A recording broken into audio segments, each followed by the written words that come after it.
লেকের মধ্যে ছাড়া কিছু হাঁস আছে আর পয়সার বিনিময়ে বোট চড়তে পারেন। আর ওই দিকটা করে একটু ফুল বাগান টাগান এসব লাগানো আছে।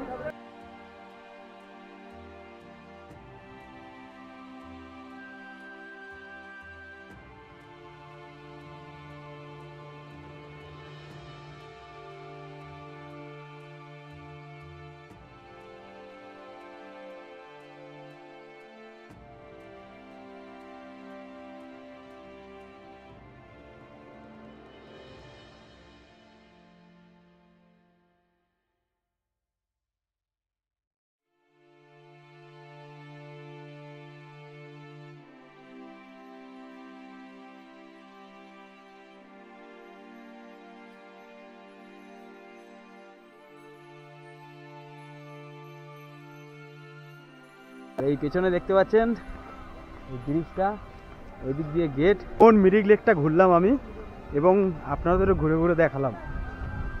কেমন লেগেছে মিরিক লেকটা কমেন্ট করে অবশ্যই জানাবেন। মেন গেট থেকে যদি আপনারা ঢোকেন তাহলে টিকিট কাটতে হবে 20 টাকা টিকিট। ব্যাক সাইড দিয়ে একটা রাস্তা আছে, যে রাস্তাটা দিয়ে আমি আসছি বুঝতে পারছেন, এই রাস্তাটা মাটির রাস্তা, এই রাস্তা দিয়ে ঘোড়াগুলো নিয়ে যায়। আর এই পিছন দিয়ে এলে সম্পূর্ণ ফ্রি। চলুন এই পর্যন্ত ভিডিওটা শেষ করছি।